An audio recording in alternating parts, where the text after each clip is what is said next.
Le 1er janvier prochain, la France exercera pour 6 mois la présidence du Conseil de l'Union européenne. Annick Girardin, ministre de la Mer, a choisi La Rochelle pour accueillir les ministres de la compétence maritime des 27 pays membres. La Rochelle sera alors au cœur d'un grand débat européen sur l'océan et le climat. Ce sera le thème de l'emploi maritime, assurer la meilleure fluidité possible de l'emploi maritime. Sur l'ensemble de l'Union européenne, ça veut dire des diplômes qui permettent de travailler dans tous les pays européens, ça veut dire des définitions de métiers qui soient le plus possible homogènes.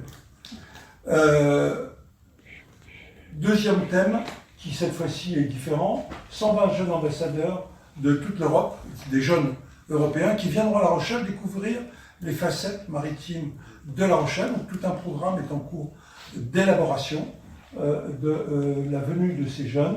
Ils sont pilotés par l'association Surfrider Foundation Europe. Troisième thème, alors cette fois-ci tourné plus vers les Rochelais, les habitants de notre territoire, eh bien, une exposition immersive sur le thème de l'Europe bleue, où le lieu de cette exposition sera le studio, quel nom 400 500, qui est à Lancan. Et nous allons avoir une continuité dans ce cadre-là, entre cette exposition immersive sur le thème de l'Europe bleue, qui pourra conduire de cette exposition à climat et océan. Et dans ce cadre, eh bien, nous allons avoir une exposition complémentaire qui fera le cheminement d'une exposition à l'autre. À qui devons-nous cette décision? Tout simplement à Annick Girardin, ministre de la Mer, celle qui a choisi La Rochelle pour ce temps important. Cette présidence française se situe dans un cadre un tout petit peu particulier, parce que c'est du 1er janvier à fin juin, mais il se trouve qu'au milieu, il y a l'élection présidentielle.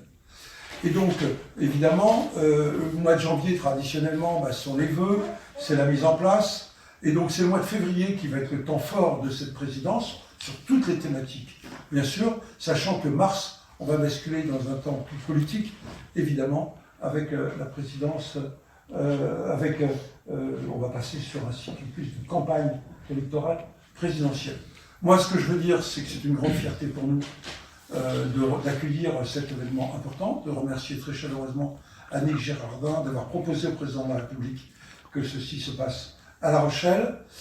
Pour ceux qui suivent précisément l'actualité maritime, ils savent qu'il y a aussi un autre événement maritime qui succédera à celui-là, qui est le One Ocean Summit, qui se passera juste après à Brest.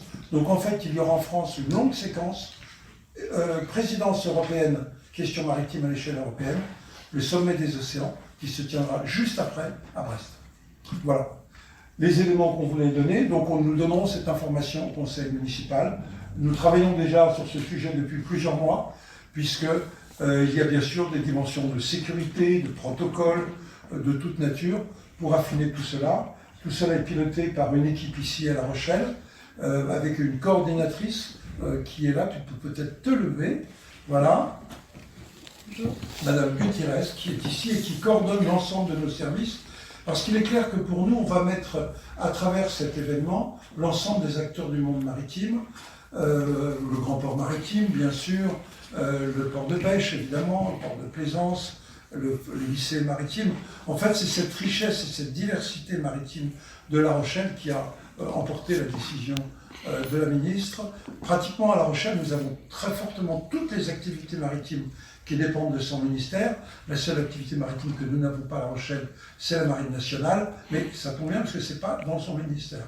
Et ce n'est pas au sujet des rencontres maritimes à l'échelle européenne, ça relève d'une autre organisation.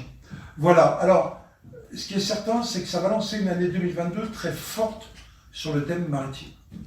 L'année 2022 à La Rochelle va être marquée par une très forte dimension maritime. Nous affinons un programme sur toute l'année sur ces questions-là, et que nous dévoilerons en décembre. Nous dévoilerons avec les collègues l'ensemble des questions maritimes. Pour vous donner quelques jalons, eh bien, notre collègue Christophe Berthaud était l'autre jour à Bretagne Nord, je ne sais pas trop où c'est la Bretagne Nord. À Roscoff, où il a eu le passage de témoin pour les assises des économies de la pêche qui avaient lieu en Bretagne Nord. Elles auront lieu l'an prochain à La Rochelle, à l'automne. On sait que c'est aussi l'anniversaire du port de Plaisance, qui aura 50 ans. Dans le cadre de la Plaisance, il y aura aussi l'anniversaire du Grand Pavois. Bon, c'est également une année anniversaire. Mais je ne vous donne que quelques éléments. En fait, il y en a beaucoup qui vont jalonner toute l'année dans toutes les dimensions. Grand port maritime, pêche, plaisance, toutes ces activités vont séquencer toute l'année. Donc c'est une grande thématique qui va être là toute l'année. Voilà l'information que je voulais vous donner ce matin. Le président de la République la confirmera le 6 décembre, mais la ministre vous a déjà donné son accord pour donner cette information aujourd'hui. Voilà.